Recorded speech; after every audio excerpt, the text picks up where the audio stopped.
content of what our messages will be in our own submission. And then I'd like to have a quick feedback from the group, if possible, about issues that you think we need to include that we might not have, or at least emphasize the issues that you think are important in different contexts and regions. I won't go through the article. I think if you're on this call, it's because you have an interest in this area and you're familiar with the article. The committee has asked that submissions make reference to what aspects, which sections of the article the submission will be. That I think will be challenging to do for some people, because there are different aspects of the article that are obviously very interrelated. But we can come back and have a discussion about strategy on that. The committee has identified implementation gaps and, to a certain extent, misconceptions about Article 19 in a couple of areas. They've said the right of persons with disabilities to choose their place of residence and where and with whom they live is an issue that they have raised with states parties. The right of persons with disabilities to in-home residential and community support services, and the right to community services and facilities available on an equal basis with the general population and which are responsive to the needs of persons with disabilities. The committee, in initial scan of their reviews, shows that their committee's concluding observations have been progressive and positive in their approach to supporting people to live and be included in the community, and it's consistent with most of the positions that our members have taken and what our work has indicated is important. The committee's concluding observations have consistently called for the closure of institutions and the development of community-based supports and services. They've also consistently recognized the intersectionality of rights, most recently in the draft general comment on inclusive education. So I think on Article 19, they've been consistent in saying if people are not going to be put in institutions, for example, it's going to be important to have inclusive education and employment opportunities. So that in commenting on Article 19, talk about issues in Article 12, Article 24, and other issues in terms of access to health and employment, for example. I want to just go back a little bit and remind anyone on the call who may not know, Inclusion International did a global campaign on Article 19 in 2012. We went out to our members globally and talked to them about what the right to live and be included in the community meant to them in their own global contexts. And we heard a number of really, I think, important things from our members that are relevant to the messages we send to the committee. The first is that the majority of people with intellectual disabilities have no voice or control in the decisions about where and with whom they live. People with intellectual disabilities have limited choices and options for where and with whom they live. Institutions continue to be a major source of human rights violation in some regions, and there's evidence in some regions that the admission of children is actually increasing and that new forms of institutions are being created with different names. We also heard that the vast majority of people with intellectual disabilities live at home with their families, regardless of what part of the world they live. They have little or no services or support to the person or the individual. And the major source of support that and care that people receive is from their families, yet families receive little or no support from communities or governments in supporting their family members. Even when people with intellectual disabilities live in the community, they're often isolated and excluded from the community. And finally, we really heard very profoundly from our members that communities fail to organize their systems to be inclusive, whether that's education or health or transportation, cultural, religious, employment, political processes, and if the right to live and be included in the community is going to be realized, there's a recognition that Article 19 really reflects the need for a transformation of those systems in community and at a policy level. So coming from that global study that you will find on our website if you want to remind yourself of our conclusions and some of the voices of our members globally, we try to organize our messages into sort of three key areas. One is really about having choice about where and with whom you live and not being obliged to live in a particular living arrangement. And this choice really, I think, has two elements to it. First, it's about actually having some voice and control in your life. So people with intellectual disabilities very often are not involved in the very decisions about where they live, who they live with, what they might do on a day-to-day basis. And this is a fundamental issue in terms of giving people voice in their own lives. The second is that there really is no, in most contexts, options for people. So you're often given one option in terms of you can live here because this is where there might be some services, or you stay at home with mom and dad, or there's simply no option, and in the worst case scenarios people are institutionalized. So I think that under the issue of choice we've really explored the two elements of there needing to be options and there needing to be voice for people in their own lives. The second area that we will focus on in terms of messaging is about what support is. Having support for making life possible and inclusive means having personal assistance, financial support, helping manage household responsibilities, respite support, and support to families. A critically important piece is that if we are going to prevent people from moving into institutions or prevent people from being isolated in their communities, families also will need support in and of their own right. And then finally we'll focus on inclusion in the community and what that means in terms of making education systems and health systems, employment, recreation, transportation, inclusive and available to people with intellectual disabilities. We will also talk about strategies in our submission for how to make it possible, transition from segregated models to community-based models.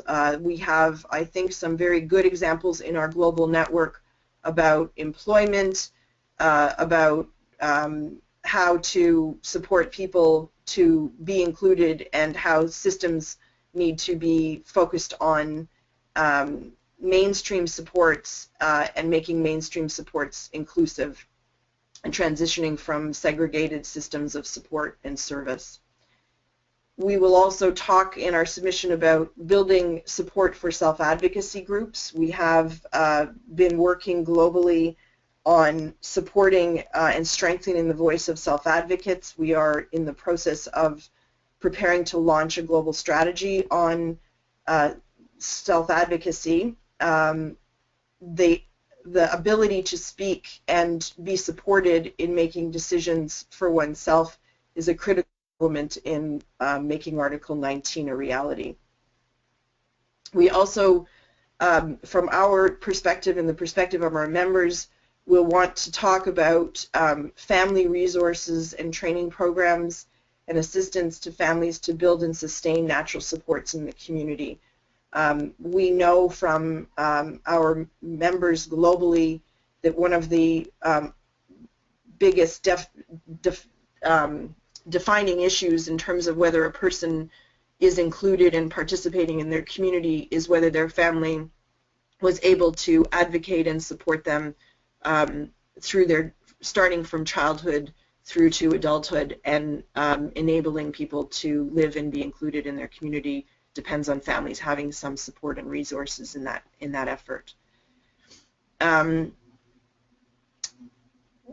We also will talk about securing budget allocations for disability supports and inclusion in mainstream budgets, being able to identify disability supports within larger mainstream systems is going to be critical as we talk about moving people out of segregated settings. There's some complexity in terms of how we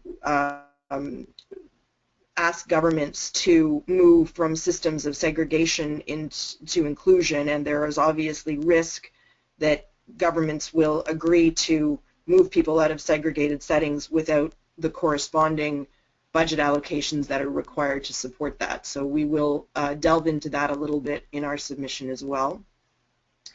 And then I think finally, and probably most importantly, we're going to share stories from, I think, different contexts. The right to live and be in the community looks very different and has manifested very differently in different parts of the world, where we've had large residential institutions closed. We've learned a lot about what it means to support people in the community. Some of our colleagues in countries where large residential facilities have been closed have now been struggling with closing large group homes. That's a different context than, for example, places where those institutions maybe were never built, and the challenge instead is to be building supports and services in the community that don't exist for the mainstream population. So I think it will be important for us to talk about stories from different contexts. What does Article 19 look like in resource-rich or resource-poor environments, and not allowing Article 19 to be interpreted only through one lens and one context. So we will do our best to try to give some stories from different environments in order to elaborate what we think is important to our members in different parts of the world. We have identified some steps to inclusions and strategies, which we will also share with the committee. I think these are, I'll leave the screen on for a moment just so that you can go through them. I won't go through them all in detail. I think we can share these PowerPoint slides with participants to give you a sense of the kinds of things that we will be emphasizing. We would like to get input further from you on your ideas about what needs to be emphasized to the committee, but these are some of the issues that we'll be putting forward. So I'll just pick randomly the issue of removing all incentives that give more support to children if they move away from their families. One of the phenomena that we see very, very often is that families are unable to get support for their family member with a disability if they keep them at home, and yet if they move them to a residential facility or to a service environment, they're able to secure supports outside of the family. And we think that there are some ways in which policies can be adjusted to ensure that families get support when their family members are at home, for example. So that's just one example in this list here of strategies that we will be proposing for governments in our submission. Any questions? We are going to do some poll of, we want to have a sense of who's is planning to be in Geneva and what some of the issues are that you will want to be raising. We also want to hear if there are specific things that you want us to be highlighting in our submission, and to know whether you plan to make submissions, and if so, on what issues you're intending to focus.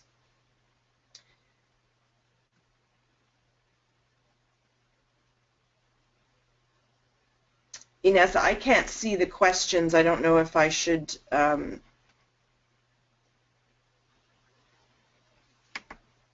be able to. I am mute.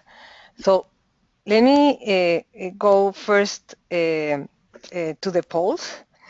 Okay. So one of the polls, I am launching the questions of, do you or your organization plan on submitting to the CRPD committee? If people who are attending could sort of answer these couple of polls, and then we will open the floor for questions, as Connie said. So I'll give you some time for this.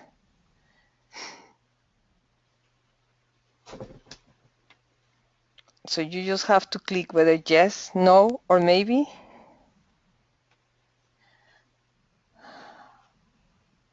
Okay.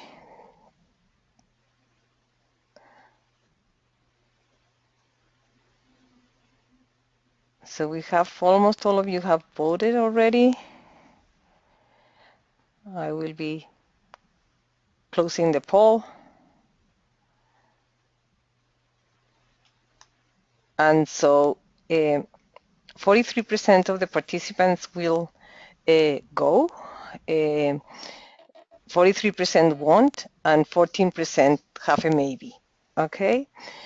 And the other poll that we wanted to ask you was, so I'm going to release the second poll, which is asking you if you will be going to Geneva for the day of general discussion. Again, here, a yes or no or maybe is an answer that we would like to hear.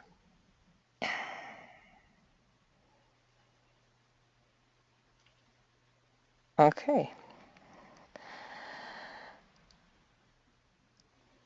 So I think everyone has voted already. So 25% of you said yes, you will be going, 50% no, and 25% is a maybe. So Connie, can you go back one slide, please? Yeah, I think so. Okay. So I've lost. so there's two questions that we are asking you. That if you're making a submission, if you have already thought about some of the issues that you will be highlighting, that's one of the questions. And the other question is about whether some suggestions for Inclusion International to sort of be asking. So now I have Josie Smith is asking. Josie, I can give you the microphone, and so you can ask it directly if you want. Is the microphone on right now? Yes, you are on, Josie. And then one of the important aspects, I think, is the to analyze the economic power, the vested interests of current institutions. There was an interesting research done in Scandinavia. There are I think what the research said was that municipalities use tender procedures, and they want big providers of care because it's made easier. And of course, the providers of care want such a system as well. And I think we should take it into account. Thank you, Josie. So I have sorry. Sorry, I was just going to comment on that. I think that there's an important that's important both in places where there are large institutional facilities. It's also important in places where the delivery system for services has is owned by large organizations of service providers. So I think that the balance of where budgets go and how people have control of those budgets is important, and I think we should introduce the concept of people having some control and choice in the way that the supports that they receive are delivered and how they get access to them. I think that's a really critical point. Okay, So thank you, Josie. And now we have, I'm sorry, I might not be pronouncing your name right, Kyriakoula, that wants to ask a question. Okay. So you have your microphone open. Before she asks a question, I'm with her. You're my colleague. My name is Penny. I would like to ask a question. It was a very good presentation that was made by PowerPoint. Is there any opportunity that we could have a couple of the pages from the PowerPoint with the inclusion strategies, which could help us very much with our work here? We would need to translate it for our people here. Sure. Is that possible? Yes, sure. Can you tell me, I can't see the attendees, can you tell me who's speaking and where you are? We're speaking from Greece, and we're speaking from Posgamea, which is the parent organization for intellectual disabilities, the parent union for intellectual disabilities. And if you could send that to us, it would be very helpful for our organization. We appreciate it. We could certainly send the PowerPoint, and we can also make available our global report, which is largely where the PowerPoint came from. And if we can do anything to support any submission that you are making, we'd be happy to do that as well. Okay, well, I'll go ahead and say a few, is that okay, about our situation? And yes. Can I finish? So since your email is registered when you registered, through those emails we will send you today the PowerPoint presentation, and in addition we will send you the presentation of Inclusion International of the Global Report. Thank you very much. Thank you very much. And you can go ahead on the comments that you wanted to make. Sorry. Up until now, the only funding that has existed in Greece for supported living of persons with intellectual disabilities have been startup funds from European programs. And all other expenses have been paid and covered by parents and through donations. Unfortunately, the crisis, the economic crisis and recession in the last 5 years has taken its toll on families, and salaries have been cut, pensions have been cut, and we're now faced with severe problems and difficulties. So the parents can no longer keep up the services that were provided, and we're in quite a difficult situation because we've taken on people to take care of them in homes in the community, and there's no funding for that. Now, there has been a law that was passed around 18 months ago, which is based on the Social Security of the families, that would pay in part of the expenses for living in the community. But that law has never been enforced. It's been passed but never enforced, I assume due to the recession. So we're in a situation where we have staff, we have people living in the community, they're doing quite well, they have blossomed, they've gained new skills, they've been accepted on the most part by the community. The businesses in the community see them with really positively, and they have good relationships, but because of the largest expenses are staff costs, what we need is some guidance on how to get through the next 2 years in terms of either cutting down on staff costs or finding European or other funding that could help us through these, the next couple of difficult years that we're to face. Thank you. That's from Greece. Thank you very much. Okay. Peter, I saw you raise your hand and you put it down, so if you want to contribute something, you will have to unmute yourself because I don't have you muted, but you do. So you have to unmute your microphone. Can you do that, Peter?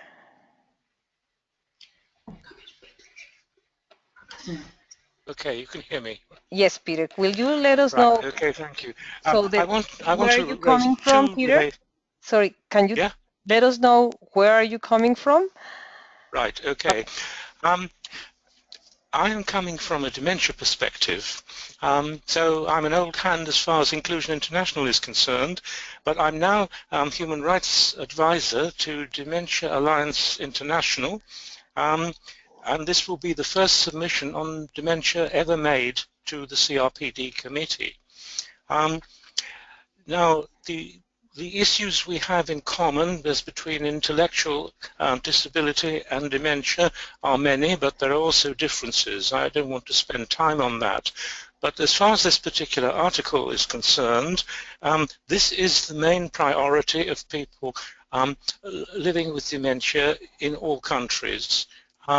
In richer countries, 2/3 already live at home, but the older they get and the more impaired they get, the more they are at risk of being institutionalized, very often against their will and inappropriately. The issue, so Article 19 is very, very relevant, and that's why I'll be coming to Geneva to present that. The two particular issues I want to raise from the discussions we've had, I think concern both intellectual disability and dementia. The first is a rather general one about stigma. The stigma around dementia is the biggest obstacle to the continued inclusion of people with dementia in the community. And I think that's worth raising. One of the things the dementia community has done very successfully is a worldwide development in what are called dementia-friendly communities. Japan took the lead on that. The UK has done a great deal. So obviously, these take many, many different forms, dementia-friendly communities, but they are designed to raise awareness of the needs of people with dementia. So the stigma question is, the stigma obstacle is the main obstacle to people with dementia even going to get a diagnosis. Never mind being able to remain at home. I don't think I've got any specific suggestions on that, but it is a point I particularly want to emphasize, because dementia is now the most feared illness in the world, and people in the self-advocacy side, their commitment is to live well with dementia. Some put it as living beyond dementia, and we know that that is possible. So that's going to be one of our messages to the committee in the kind of introduction. The specific issue, the second specific issue I want to raise that is common to the whole of the disability sector as far as living in the community is concerned, is the importance of training the workforce, of training the staff, not just in awareness, but of the specific needs of people with particular ranges of disability. A lot of people in the workforce now have no training at all. It's delivered by private or voluntary sectors. In the UK we have a crisis at the moment because the people who come and visit the people with dementia in their own homes, they may only stay for 15 minutes and then have to move on to the next person. The system is privatized, and all they know about people with dementia is what they learn during the 15 minutes that they spend with them. So staff training, workforce development in the jargon, is extremely important, particularly in those countries which still have large institutions and where people are coming out of them. They're coming to a workforce that has no experience of people of intellectual disabilities.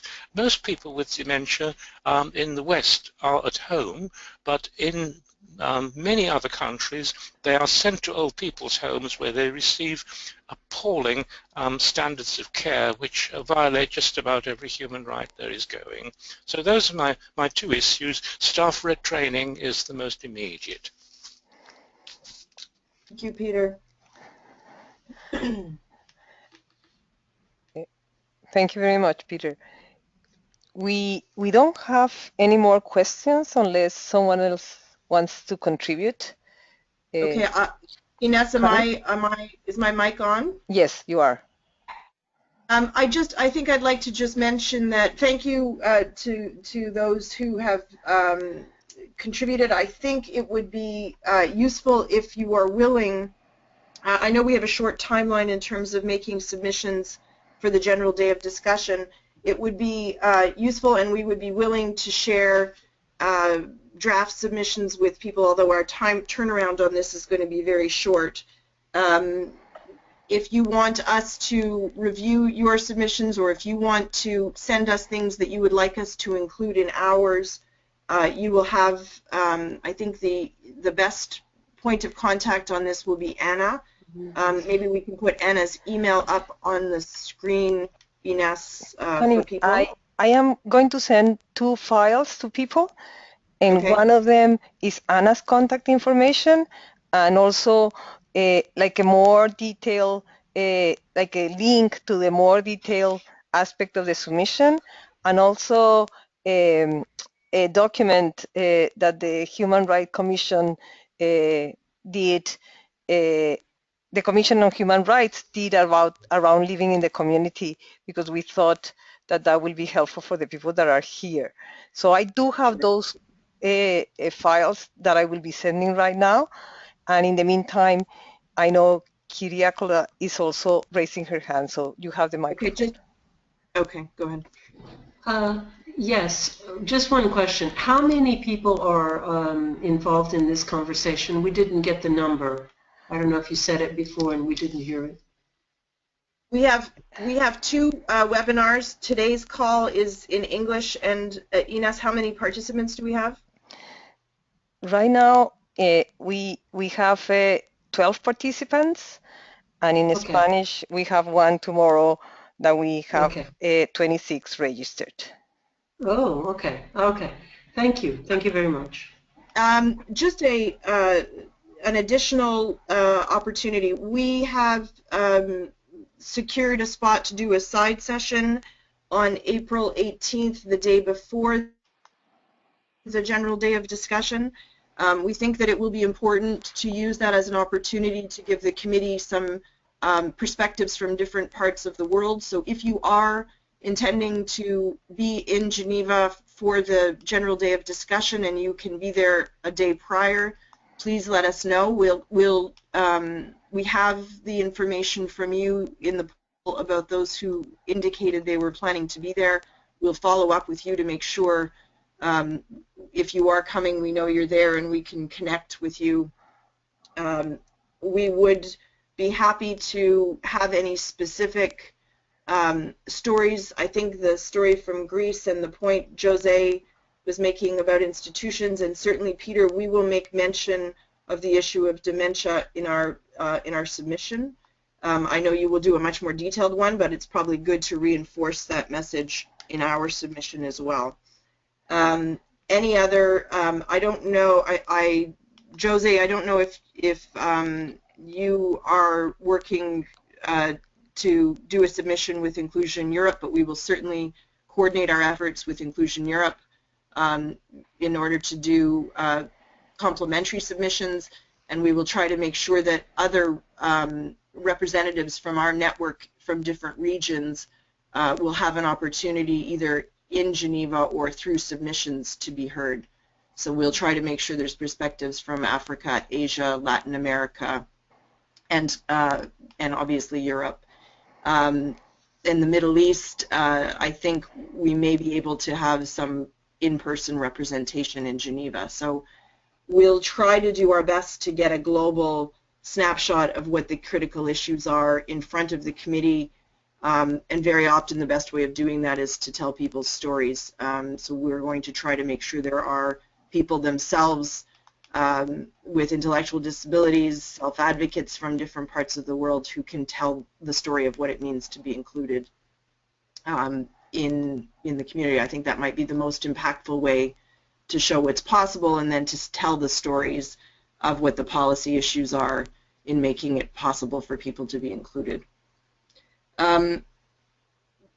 Thank you all very much for joining us today. Connie, can I just quickly add, so just extending an invitation or an offer, even if you're not able to be there for the 18th, if you are going for the 19th, or if you're going for any time of the session, it would be great for us to connect with you. We try and sort of pull together a bit of an Inclusion International delegation, so to speak, just so that we're able to connect our members and connect people working in similar areas, and just help with some of that networking aspect of these meetings. So by all means, even if you're not able to make it specifically to the 18th, but if you are going to be there for any of the meeting, please please follow up, because we would be keen to be connecting our partners and members. Okay, so thank you very much, all of you. This is the first time I'm trying to sort of send a handout through a webinar. I think when I close, you will receive those handouts. So I have already included there the webinar presentation and the report that we did in Living in the Community. So you should be getting them once we close the webinar. But anyway, I will follow with all of you anyway, and be sure to send those files if this doesn't work like that. So I'm sorry, I thought that I could sort of send them from here, but it seems like they will be sent out by themselves. And we also have at the end of the webinar, you will receive like a survey to have your opinions about what we did today, and we appreciate very much you having shared with us today. So thank you very much. Thank you, Thanks, Connie. Thank you, Anna. Thank you. Bye. Thank you. Thank you. Bye-bye. Thank you very much.